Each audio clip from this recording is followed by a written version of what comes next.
noite, Lana.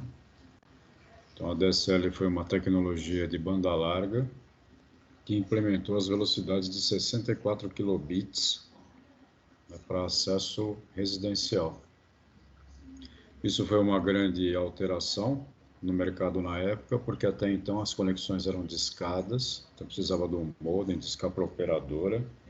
Aí a operadora, você conectava lá no modem da operadora, e aí você era tarifado pelo período que você usasse, como se fosse um taxímetro de um táxi, né? Vai pagando pelo que usa.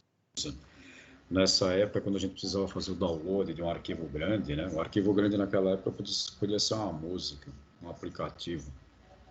Então tudo era feito de madrugada, porque a Telesp, na época, ela dava uma franquia, né, sem contabilização na madrugada, que era um período que o pessoal usava menos para voz.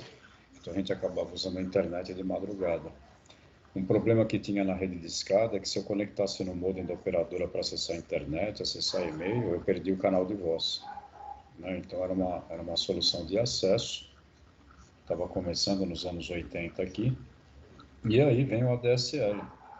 O ADSL ele implementa uma velocidade de acesso com múltiplos de 64K, né? Então o primeiro acesso que eu tive foi de 128 kilobits, que era muito mais do que eu conseguia com 9.600 bits por segundo no modem de escada.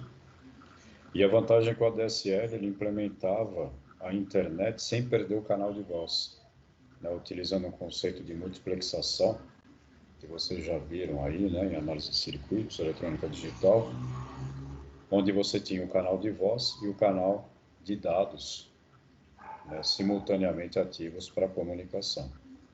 Por que as operadoras, na época, a Telesp utilizou isso aqui em São Paulo? Porque preservou todo o circuito que já existia.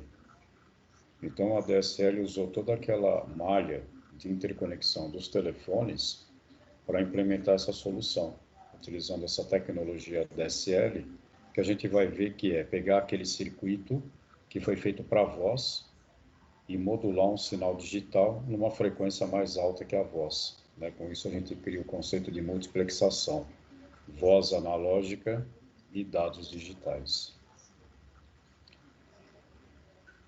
Aqui a gente tem o desenho das nossas redes de acesso disponíveis, né? Então, o dial-up, que no Brasil não é muito comum, né? Mas na América Latina, quando vocês começarem a viajar aí, principalmente pelos nossos irmãos socialistas, ainda tem muita solução de conexão de escada, por incrível que pareça. Né? Então é uma realidade ainda no mundo e algumas localidades, aqui no Brasil também, viu, pessoal? No norte do país ainda é conexão de escada, ainda não tem um acesso de banda larga para internet. O DSL, né, foi a evolução da conexão de escada. Então aí a gente tinha os múltiplos de 64, 64 kilobits, porque trabalhava-se num conceito de canal E1, né? Então o canal E1 só na evolução da telefonia, né? Então a gente começou lá atrás com as linhas analógicas. O primeiro multiplexador de canais foi o FDM, que era um multiplexador analógico, que ele ia modulando os canais em bandas de frequência maiores, e com isso a gente podia ter canais de comunicação de 3.600 canais de voz. Só que era analógico, era muito sujeito a interferência e alterações de clima. A evolução foi quando veio o PCM, que é a modulação por código de pulso, e depois veio a comunicação baseada no canal E1.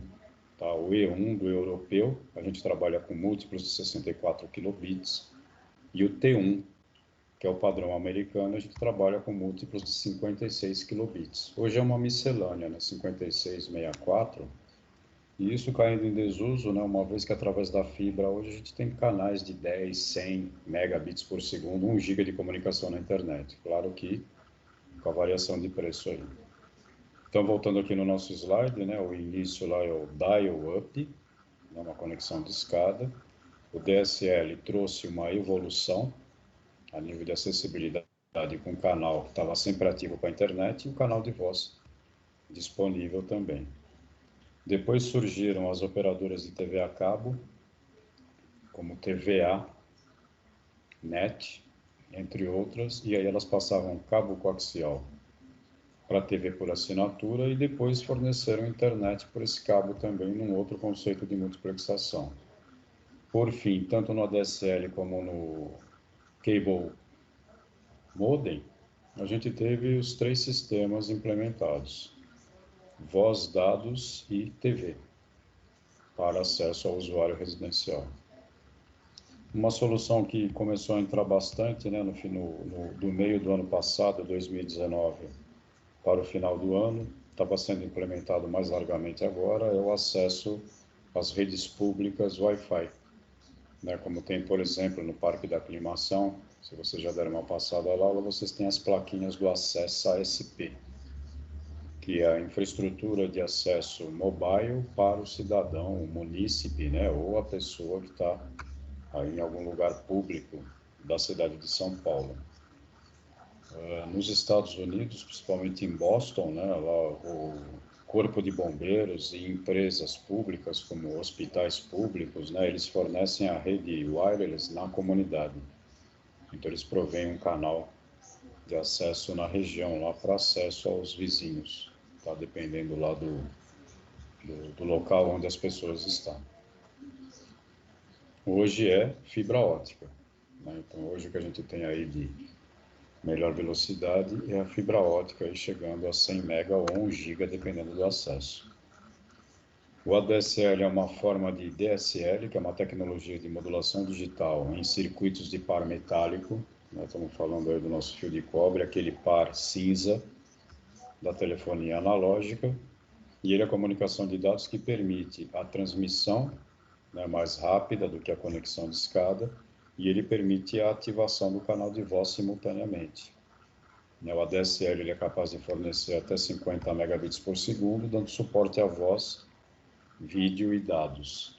Tá? Em algumas instalações, o pessoal implementou também o CFTV, que é o circuito fechado de TV no condomínio. Então, o usuário ele tinha também a possibilidade de ter um canal para monitorar as câmeras de acesso do condomínio, locais públicos lá, né, para monitoração dos filhos, coisa assim.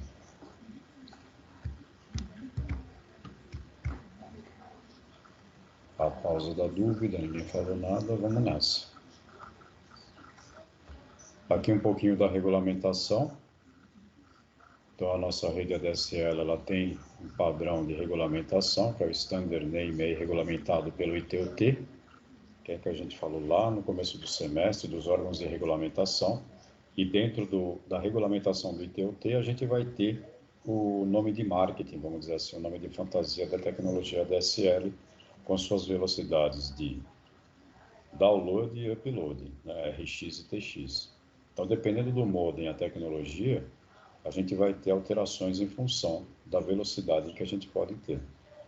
A característica do ADSL, do XDSL como grupo de acesso à internet através das redes de par metálico de telefonia, é uma característica onde o usuário ele mais fazia download do que upload, que essa era a característica do usuário nos 80 e 90.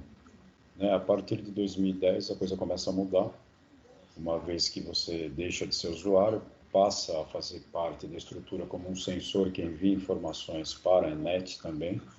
Então hoje, dependendo da aplicação que você utiliza, você tanto está enviando como recebendo, ou às vezes até mais enviando do que recebendo dados.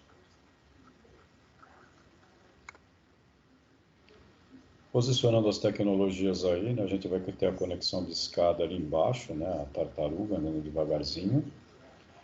Ali a gente tem as conexões de escadas e gostaria de dizer que também tem aí a nossa conexão 3G, né, em alguns casos 4G, que é uma conexão baseada na acessibilidade que a antena da operadora do celular te dá.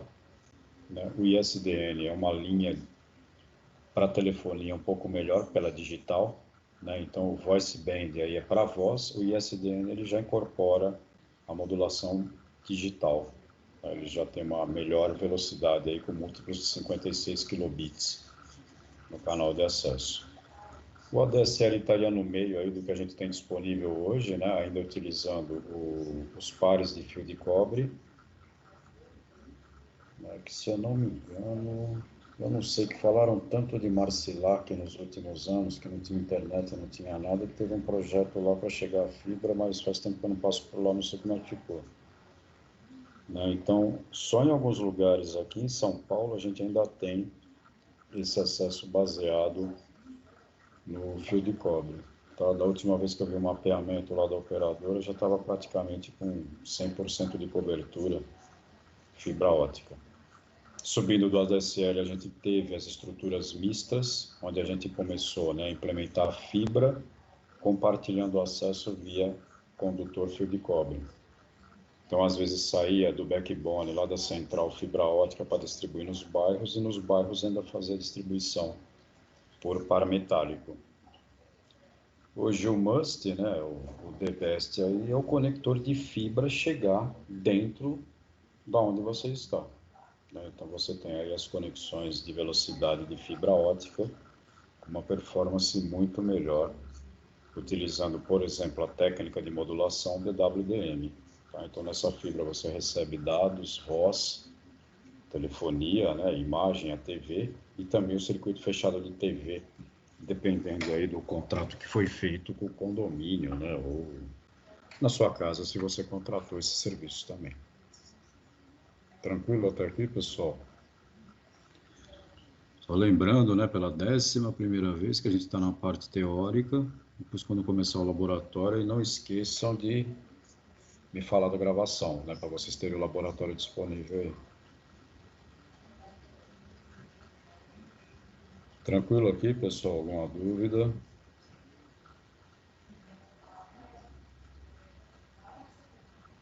Não, então vamos seguir.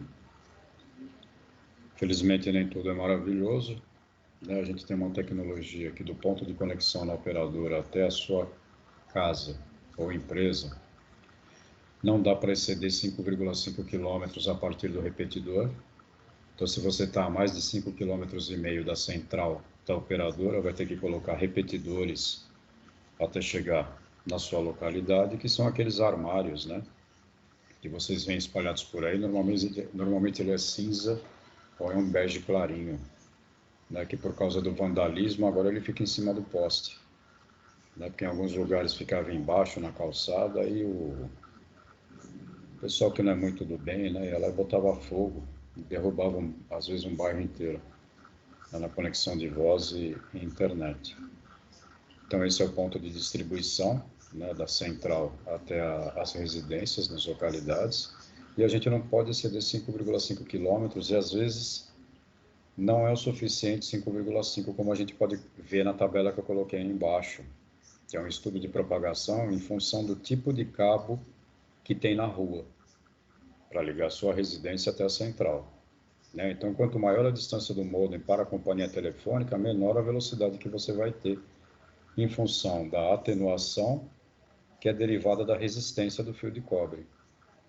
Então, o fio de cobre ele vai ter uma resistência em função do diâmetro do cabo e da quantidade de emendas que ele tem. A gente está falando de uma estrutura aí com mais de 50 anos, então vocês imaginem que no centro de São Paulo a gente não conseguia fazer essa estrutura funcionar direito. Era muito difícil lá. Então aqui a gente tem as velocidades que a gente pode chegar, de 1.5 ou 2 mega. Quem teve o Speed, né, que era o nome do pacote da Telefônica, eram as velocidades que você tinha de contrato, 512, 1 mega, 2 mega, dependendo do local onde você estava na cidade de São Paulo. Né? Então, característica da nossa área, engenharia, a bitola do cabo, né? Então o diâmetro que ele tem. Se for um cabo com diâmetro de 0,4 milímetros, a velocidade vai ser impactada e a distância do ponto de conexão também. Né? Então, aquela inversão, né, proporcional que a gente tem. Quanto maior a velocidade que a gente quer, menor a distância no segmento, por causa da atenuação que a gente tem num cabo, que é um condutor, e das induções, que vão gerar as distorções harmônicas que a gente tem no efeito de comunicação por pares metálicos, né, que são as distorções harmônicas e espúrias. E isso vai afetar a nossa velocidade e nossa distância no segmento. Gostou do assunto? A área é engenharia da telecomunicação, mas eu acho melhor a gente ficar em computação. Então, as características do ADSL, né? A distância a partir da central da operadora ou do repetidor é um impactante. Tipo e espessura dos fios utilizados. Pessoal, só um fato para vocês aí, ó, isso aqui em Alphaville foi uma tremenda da encrenca, que eram os condomínios horizontais, e a gente não podia ficar ligando central em qualquer lugar lá dentro do condomínio. Tá? Com um condomínio horizontal, longas distâncias, não foi uma solução muito eficiente, não. O tipo e a espessura do fio utilizado vai determinar a distância de segmento e a velocidade. E ainda tem uma pior ainda, ó. Um cabo ADSL do lado do outro, um gera interferência no outro. Lembrem-se que nós estamos usando aquele par metálico, né, aquele fio cinza que não tem proteção nenhuma com relação à imunidade contra ruído e interferência eletromagnética. Né? Então ele gera interferência um no outro, ou seja, ele tem que passar sozinho no condulete ou no conduto, por onde você vai passar esse sistema aqui. Se tiver aquele cara lá com rádio amador próximo de um fio ADSL, esquece. Ele vai se comportar como uma antena, você não vai conseguir modular o sinal também. Então ele é muito suscetível às interferências externas. É um sistema aí que foi complicado para operacionalizar. Mas funcionou em bastantes lugares aí. Os componentes da estrutura, né? Então, para você colocar o ADSL para funcionar, você tem que ter um modem na sua localidade. Esse modem para a operadora, o nome dele é ATUR, o R de Residential. Então, o ATUR é o modem que está com você, está na sua casa aí. Também conhecido como CPE, Customer Premises Equipment, né? O equipamento que fica no cliente, no usuário. Esse equipamento não é seu. Normalmente é estabelecido um contrato de leasing operacional. Se vocês lerem a conta de vocês, mesmo esse que vocês têm aí agora, que é uma caixinha multifuncional, tem modem, tem roteador, tem switch e tem um access point, você está pagando um custo para a locação desse equipamento junto com o circuito que você contrata aí. Então, depois é só dar uma lida naquele contrato lá, que infelizmente quase ninguém lê, mas como vocês são da engenharia, vocês escolheram a área da emoção, vocês têm que ler para saber o que vocês estão contratando ou fornecendo para o cliente de vocês. Não, não é porra nenhuma, não. Tá bom. Depois chega a conta lá e a gente vai para o advogado. O modem que está na central é o ATUC. Né? Então, o C aqui, ó, ele é de central. É o que fica na operadora, né? No ponto de conexão lá. Outro equipamento que viabiliza a funcionalidade é o multiplexador de acesso, o DSL, também conhecido como DSLAM. Então, esse cara é o que vai juntar a voz e os dados e multiplexar num único canal de comunicação com o nosso par de fio metálico aí. Houve uma época que ainda tinha que contratar esse negócio aqui, ó, que é o servidor de banda larga. Então, não era a época do UOL, do BOL, do AOL. Né? Então, além do circuito, você ainda tinha que contratar um servidor web para ter acesso. Isso aqui foi banido com o tempo. E o splitter é um filtro passa-faixa. Né? Então, esse filtro aqui ele vai separar a voz dos dados para que um não gere interferência no outro na funcionalidade.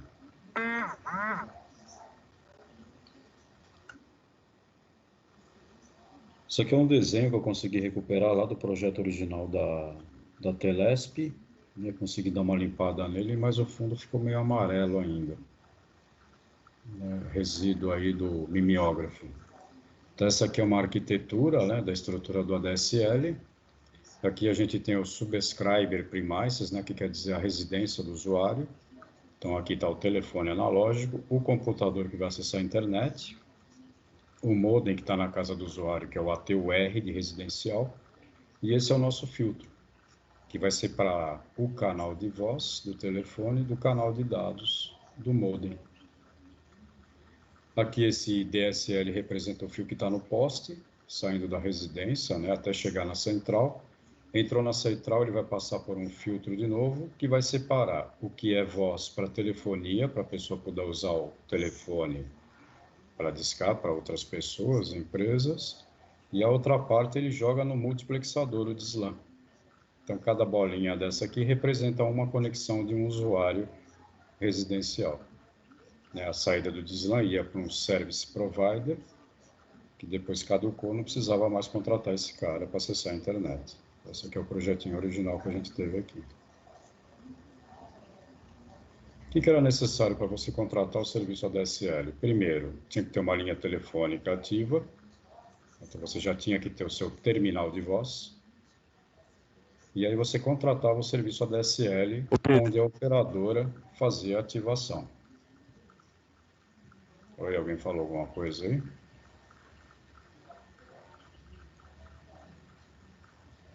Então, aqui você tinha que ter uma linha de telefone ativa, né, um canal de voz, e aí você habilitava o ADSL e o pessoal configurava lá na central. E aí te conectava ao DSLAM, que é o multiplexador. Além disso, o filtro, né, para separar o canal de voz de dados, o modem ADSL, segundo o padrão ITU, né, dentro da configuração do seu modem com o da central, que tem que ser igual, a taxa de modulação. E a assinatura do service provider caiu, né? Então não precisava mais ter esse tipo de conexão aí. Como é que funciona a DSL? Então a gente vai ter o nosso canal, que é o par metálico, e ele vai ser separado em 3 canais. Então de 0 a 4 kHz a gente usa para voz. Tá, os testes que a gente faz de afonia, né, verificar a qualidade de voz, normalmente a gente usa 800 Hz, que seria aonde a maior parte das pessoas posiciona a voz. Né? Então, em 800 Hz a gente teria o meio aqui, que eu tenho que garantir um nível de inteligibilidade da comunicação. De 0 a 4 kHz a gente tem, então, separado o canal para modulação de voz, através do terminal telefônico. De 4 kHz a 25,8 kHz há uma separação, para que um não gere interferência no outro aí. O canal de voz e o canal do upstream. Né? Então a gente começa aqui de 25 kHz a 138 kHz transmissão.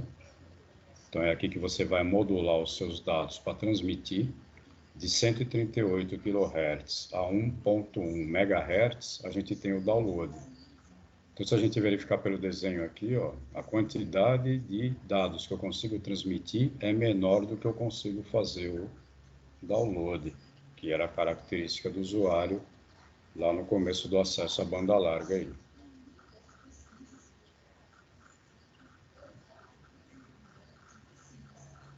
Tranquilo, Cauê? Tudo bem aqui a modulação, pessoal? Então, o que é importante, ó, que a primeira faixa é para voz, que é uma frequência mais baixa. A gente tem aqui uma separação de 21 kHz, para não gerar interferência entre os canais. Aí aqui a gente vai ter a modulação para TX e aqui a modulação para RX. Isso aqui é uma vantagem interessante, porque eu tenho transmissão e recepção simultâneas, ele é full duplex. Ele transmite e recebe simultaneamente. Nem toda tecnologia permite isso. Aqui, como a gente está trabalhando com multiplexação, é possível fazer a transmissão e a recepção simultaneamente, além de utilizar o canal de voz. Tinha uma lenda que apareceu lá atrás, não sei porquê, que falava que quando ligava o telefone caía, né, o sinal de internet, mas isso aí não tem nada a ver, porque os canais são separados. Era o que tinha, né, Rafael? Era desse jeito aí. Esse aqui é o desenho lá do Net Academy, né, das redes ADSL. Está mais simples aí. Então, a gente tem aqui a residência do usuário. Esses microfiltros são os filtros que vão separar o dado da voz. Então, se eu não tiver o microfiltro, na hora que a gente liga o modem, vai dar chiado aqui, vai dar ruído. Aí ele vai dar problema, você não consegue falar. Vai pelo poste até chegar na central. Chegou na central, né, a distância lá dos americanos, 18 mil pés ou 5,5 quilômetros que a gente tem aqui. Ele vai entrar na central, derivar para o DSLAM, que é o multiplexador. O que for dados, ele joga para a internet, e o que for voz, ele joga para a rede pública de telefonia. Nos novos projetos, novos condomínios, a gente nem o par metálico tem. Normalmente tem um conector LC, ou FC, ou MPO de fibra ótica, ou um RJ45 já para acesso à estrutura de rede. Conclusão, quais são as vantagens? Ele permitiu internet e voz simultâneas através de uma única conexão física, acesso à internet de alta velocidade que está sempre online. Bom, isso aqui há controvérsias. Solução de custo eficaz para a sociedade. Sim, porque no final das contas, se você acessasse a internet e ficasse pagando pelo uso, saia mais caro que contratar uma DSL, né? Segurança de dados que supera outras tecnologias, isso é verdade. Um usuário conectado no ADSL fisicamente não consegue acessar a máquina do vizinho. Tá? Então, há uma separação no DSLAM. Você consegue chegar no nível de aplicação, manda um e-mail, né? Tudo bem, mas fisicamente eu dar um ping no IP do meu vizinho eu não consigo. Tá? A estrutura DSL não permite isso. Maior velocidade para download não é mais vantagem. Desvantagem, a distância da central da operadora, sim. Velocidade menor para upload também. E tem que ter uma linha telefônica, né? Muitos locais hoje a gente não tem mais esse esquema aí de linha telefônica. A não ser em Alphaville, não sei quem já andou por lá, que parece que ali é um museu a céu aberto, né? Você tem toda a evolução da topologia nos postes. Tá? Em alguns lugares, se vocês vão andarem lá, vocês vão ter a impressão que o fio é que está segurando o poste de tanto cabeamento que tem pendurado lá. O negócio é surreal. Tranquilo aqui na parte teórica, pessoal? Essa aula 11 está lá no portal. Aí a gente vai para a parte prática, nosso último laboratório do primeiro semestre.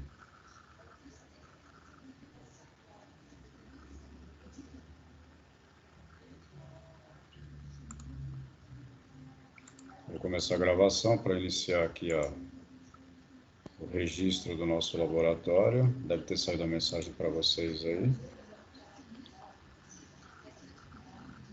E aí vamos para o Cisco Packet Tracers.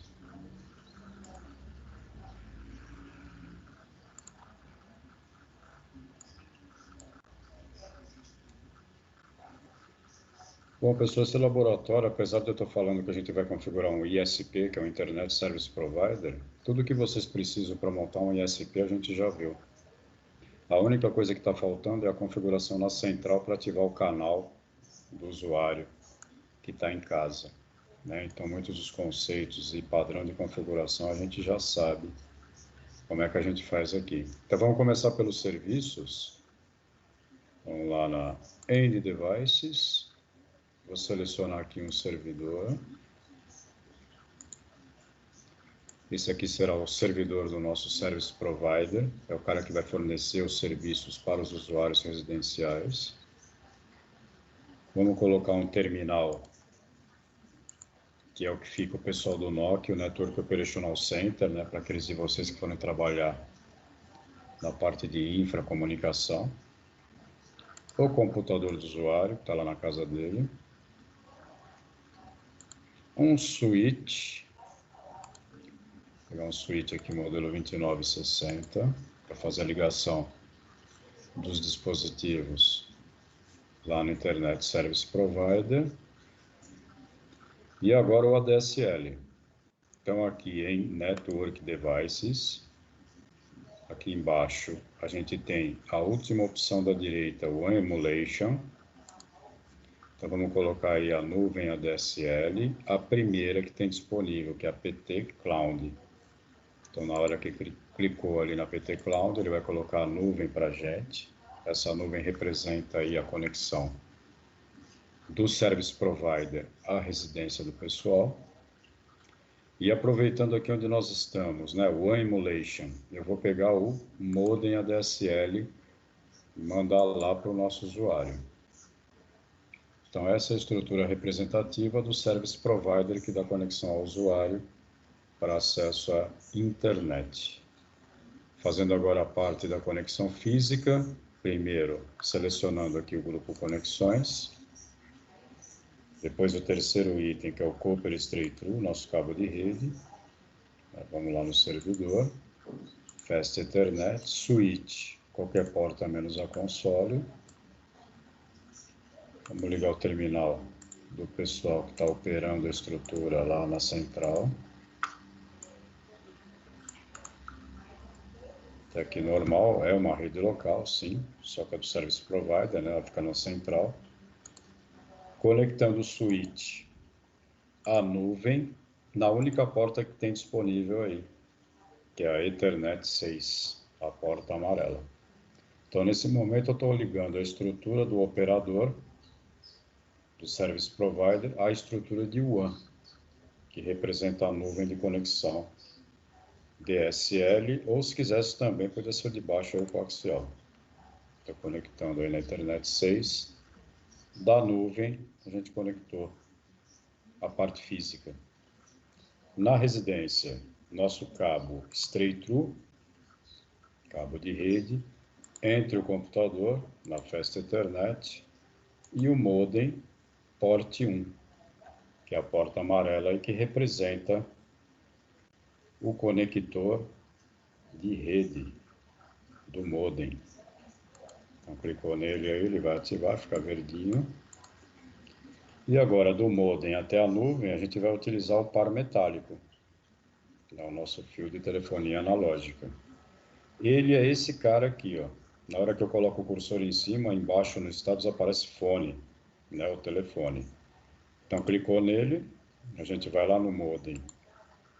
No porte 0, que tem esse desenho aí, ele representa um aparelho telefônico, né, o monofone, que usava para falar. Conectou na porte 0, vai lá na nuvem e a gente vai selecionar o primeiro modem disponível, que é o modem 4, também conhecido, né, como a gente viu lá no slide, ATU-C, que é o modem que está na central.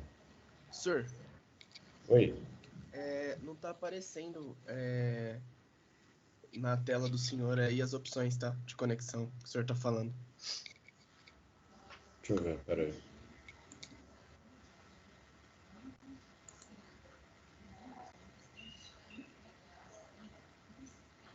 Não está mesmo. Peraí que eu vou compartilhar de novo.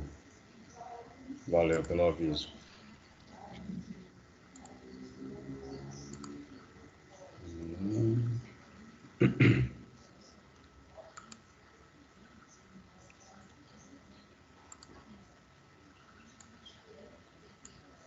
Deixa eu ver, apareceu a tela toda.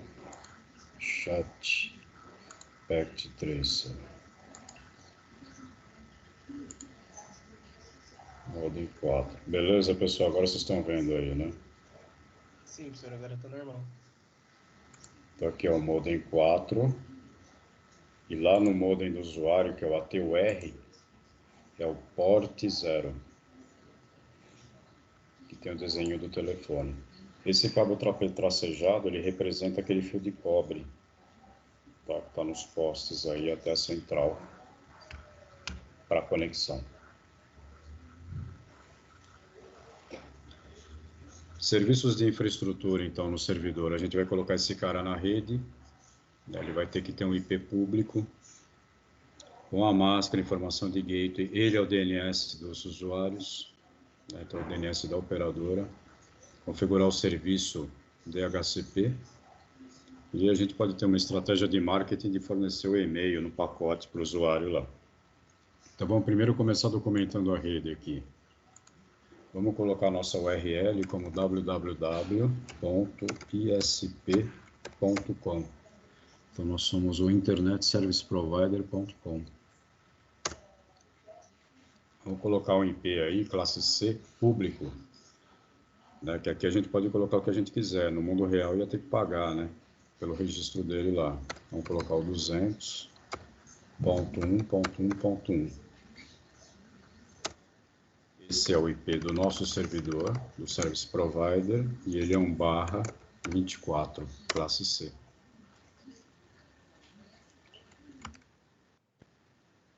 Nosso gateway será o 200.1.1.254. O DNS será o 200.1.1.1, que é o próprio servidor.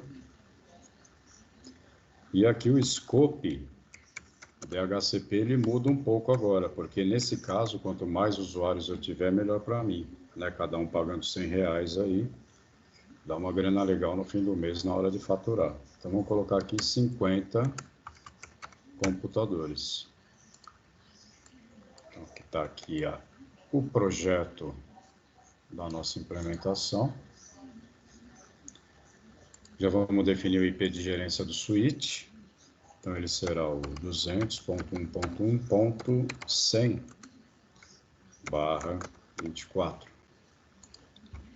Esse computador vai ganhar o IP do servidor, tudo certo. Então vamos começar configurando as configurações aqui do servidor. Então começando aqui, Desktop IP Configuration, vamos atribuir estaticamente porque ele é serviço. 200.1.1, a máscara, o gateway, o DNS, que é o próprio servidor. Tudo certinho, fechou. Quiser testar, só dá o ipconfig para validar a configuração, ou ipconfig/all. Serviços. Então, primeiro aqui, vou só alterar o index.html, para ele aparecer aqui o nosso serviço de acesso à internet. Então, vou colocar o ISP. Então, o tamanho da fonte para ficar melhor o visual. O botão aqui é o Save, sobrescreveu Yes. Configurando agora o nosso DHCP. Então, aqui é a informação que a gente vai mandar para os usuários, inclusive o residencial nesse caso. É o gateway 200.1.1.254, o DNS 200.1.1.1, a partir do endereço 10, nesse caso para 50 computadores. Cada computador é um usuário da estrutura. Nosso botão aqui é o Save. E não pode esquecer de startar o serviço, Service On.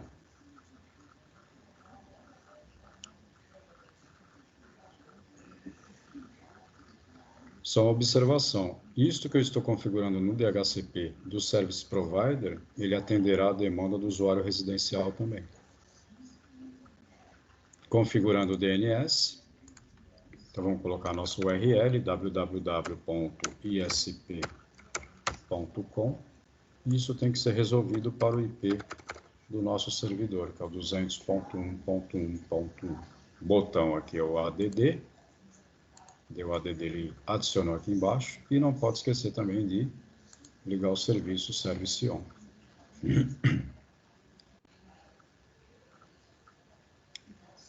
Próximo serviço, vou configurar o e-mail. Então, primeiro setar o domínio. Nosso domínio aqui é o isp.com. Na hora que eu dei o set, ele adicionou. Agora a gente pode criar os usuários.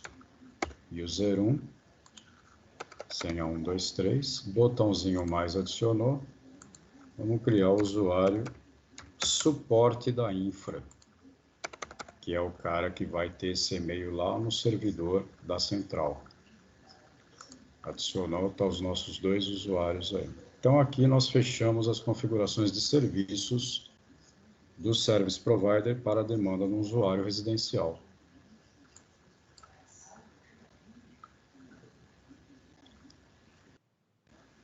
Fechou? Vamos configurar aqui a parte do switch. Só um minutinho. Então, vamos configurar aqui a parte do switch, né, com as informações de gerenciamento e segurança. Quem quiser pode usar aquele arquivo, né, que a gente fez nas outras aulas aí com a configuração básica e alterar só os valores. Então aqui Enable entrou no modo privilegiado.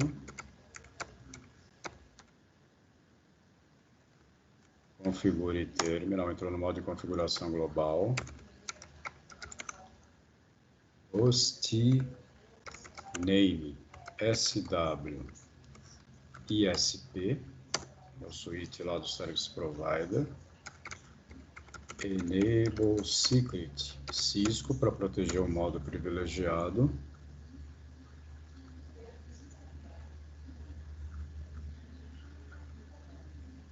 Configurar o gateway, IP Default Gateway. Notem que ele aceita abreviado, né, como a gente viu nas outras aulas. Ele vai ser o 200.1.1.100, na verdade 254, né, o gateway.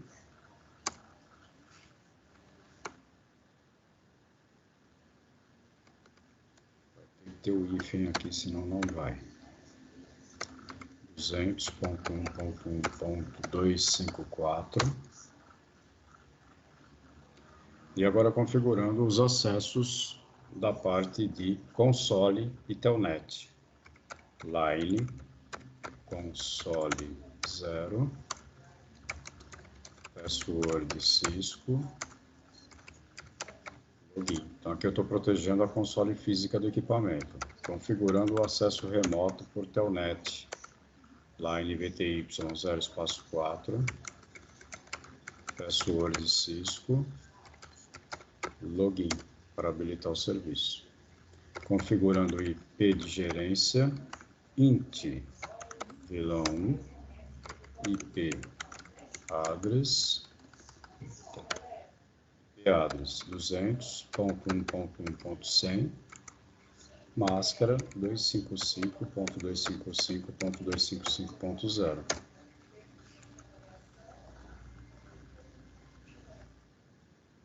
Aqui 200.1.1.100, certinho agora, no shutdown para ativar o IP. Só salvar agora, exit, WR, salvou a configuração. O switch está configurado com os parâmetros de acesso e segurança. O que falta fazer agora? Ativar o canal de comunicação para o usuário local. Antes, vamos aqui na máquina local, vamos aqui nesse computador, verificar se ele está ganhando as informações do servidor DHCP, desktop, IP configuration, selecionou o DHCP e ele ganhou as informações lá do nosso servidor DHCP. Primeiro endereço 200.1.1.10. Vamos testar o acesso ao site www.isp.com e ele acessa o site da operadora aí. Vamos aproveitar e configurar o e-mail desse cara. Então aqui embaixo a gente tem o e-mail, vou clicar nele. Nome, esse é o suporte. Então é o cara que ajuda as coisas a funcionar aí. Qual que é o e-mail dele? Suporte @ o domínio, que é isp.com. E-mail, servidor de e-mail de entrada e saída é o mesmo, né? Então é o 200.1.1. Incoming e outgoing é o mesmo. Username, suporte com aquela senha 123. Aqui o botão é o save e ele salvou a configuração para a gente aí. Tudo certinho, tudo configurado. Agora fazendo a parte lá do operador, na hora que ele vai ativar o canal ADSL. O que a gente tem dentro da nuvem? Clicou na nuvem, a gente tem um roteador aí, modelo maior, né, que é aquele 1841, que ele tem várias interfaces aqui, a gente pode modular mais 2 placas se a gente quiser. A gente mexe mais nisso aí depois, em configurações de UA. Nesse caso aqui, a gente vai na aba Config para ativar o circuito do usuário residencial. Então aqui tem vários laboratórios que a gente pode fazer, ó. Parte de TV, frame relay, DSL, cable, tá? Dá para instalar uma placa aqui, fazer telefonia IP também, se quiser. Então hoje a aula de ADSL a gente vai configurar o DSL, que está embaixo do frame relay. Clicou nele, e ele abre para a gente a tela de ativação do canal de comunicação do usuário. Então, o que a gente vai fazer? A gente vai ativar essa linha telefônica e dizer que ela está habilitada a conectar o DSLAM e acessar a internet, né? O DSLAM multiplexador. Como é que eu faço isso? Eu tenho que saber qual que é o modem da central que o usuário está conectado, que seria o número do telefone na central real. Então, aqui apareceu o modem que o cara está conectado e o número do telefone dele. O que eu faço aqui? Modem 4, que é onde ele está conectado, que é o ATUC, o modem da central.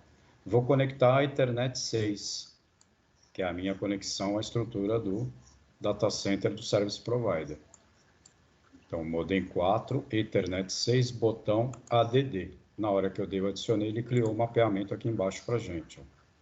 Está mapeando o modem 4 para a Ethernet 6. Ah, mas é só isso? É só isso. A única coisa que no mundo real eu teria que colocar o número do terminal. O número do terminal na central é o número do telefone do usuário.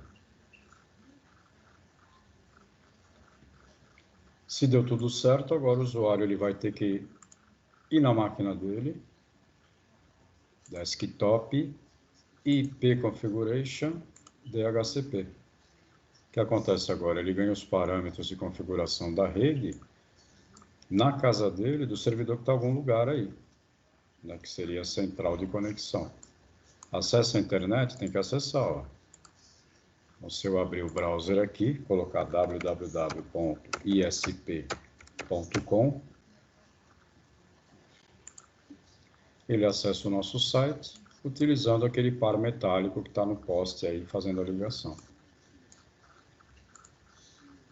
Beleza, pessoal? Aproveitar e configurar o e-mail. Vou colocar aqui os dados dele, né? O user1 ganhou aí o pacote de e-mail grátis, porque contratou o nosso serviço, grátis mais ou menos, né? O e-mail dele, user1@isp.com. O servidor de entrada e saída é o mesmo, é o 200.1.1.1. Que muda que é o username, que é o usuário de conexão, de autenticação do servidor de e-mail. User1 com a senha 123. Salvou. Vamos ver se eu deixo os dois abertos aqui para a gente fazer o teste do e-mail.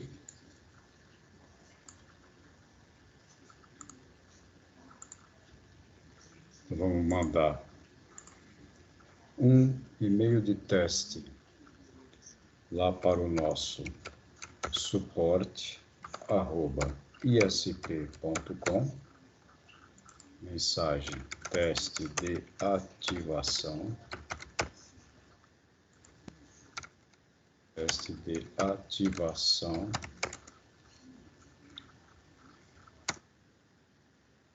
User 1. Enviou. Se deu certo, ele dá a mensagem aqui embaixo que enviou com sucesso.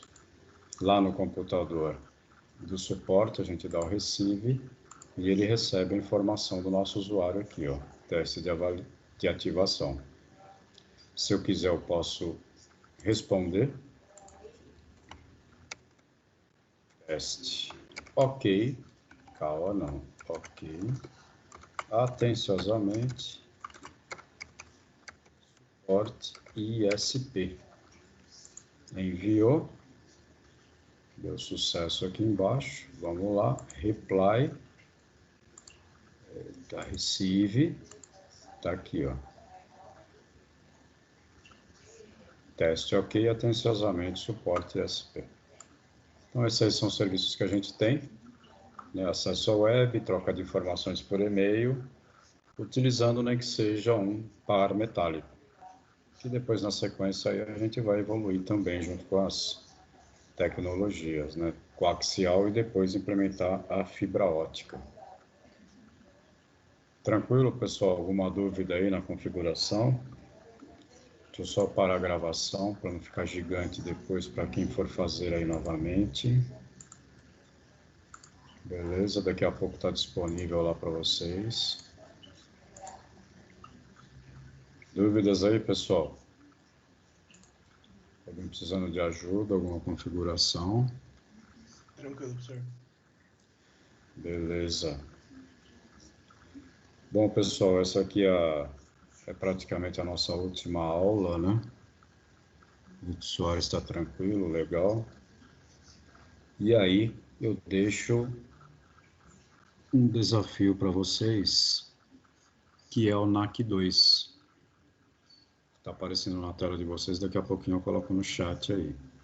Então, o NAC 2, o que que é? Vocês vão refazer esse laboratório que eu fiz aqui, né? Com uma pequena diferença aí que é a rede. Então, você vai configurar o seu ISP, né? Você deve utilizar uma rede pública classe A, tá? Então, já estou falando que não pode ser 10, né? Porque a 10 é privada, isso é para usar em rede interna. Os serviços requeridos são esses que a gente configurou, o HTTP, o DNS, o DHCP e o e-mail, né? Funcionou, manda para mim no e-mail aí até o dia 5 de junho. 5 que é? Sexta-feira, não é isso? É. Aí vocês mandam para mim até o dia 5 de junho, padrão, seu nome, 3ECR, ISP.pkt. Tá, faça um projetinho legal, deixe tudo funcionando, tem tempo para vocês fazerem aí. Quem não foi bem no primeiro NAC, agora tem que ir bem nesse. Vou subir a nota lá. E é isso, pessoal. Aí a gente se encontra a partir da semana que vem, né, nesse fechamento de semestre aí, com o show de vocês aí com relação ao atendimento da demanda, né, do projeto de vocês lá.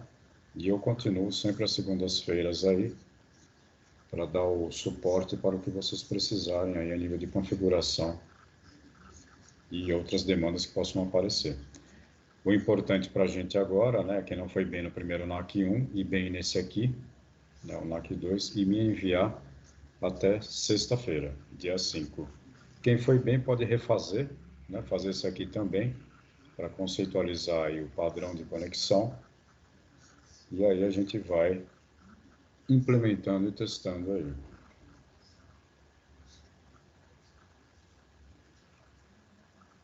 Então, Rafael, férias na FIAP eu acho que vai ter, né? Eu não tenho, que eu continuo no serviço.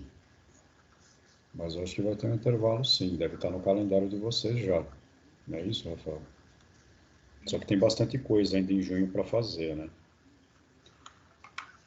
Beleza, pessoal? Então, quem quiser aproveitar esse tempo agora, implementar a solução aí, tá? Eu já vou colocar isso aqui no chat para vocês. Eu estou à disposição aí no que precisar na configuração. Quem está tranquilo, né, com aquela responsabilidade de fazer um NAC maravilhoso, né, para não baixar a nota, fica aí na dispensa. Quem quiser, a gente continua por aqui para ajudar vocês no NAC 2. Beleza, pessoal? Para quem vai ficar comigo, a gente continua. Para quem está tranquilo aí, vai seguir na sequência para suas atividades. Uma boa noite, obrigado pela presença de vocês.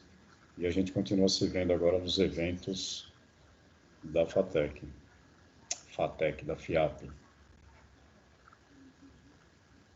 Valeu, professor. Boa noite. Falou. O limite de Obrigado. e-mail é definido pelo servidor principal, sim. E pela capacidade de processamento do servidor também. Tá? Então não adianta eu pegar uma maquininha limitada, botar 1000 usuários lá e botar o cara para ser servidor de e-mail que vai ter um delay alto aí na comunicação. Beleza, Luiz? Pessoal que não falou presente aí, não esqueça de dar uma mensagem no chat antes de sair para depois não ficar com falta. Cadê o lado? Vou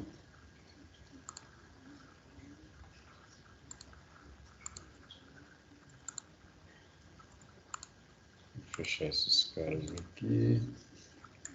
Você vem para cá. Vamos colocar aqui o objetivo de vocês, que é o NAC para entregar até dia 5.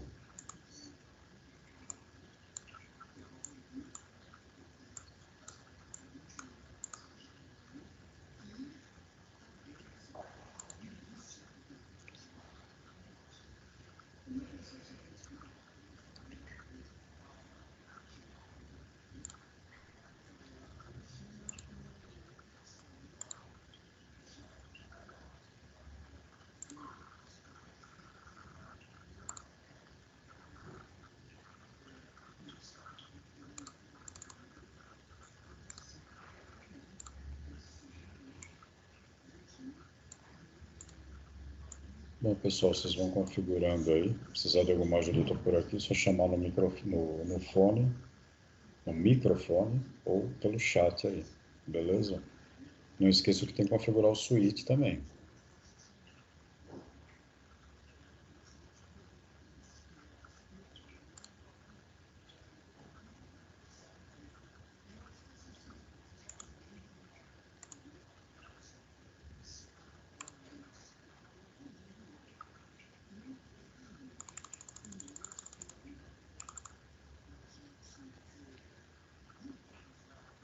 Falou, Luiz, Felipe, Matheus Pereira, beleza.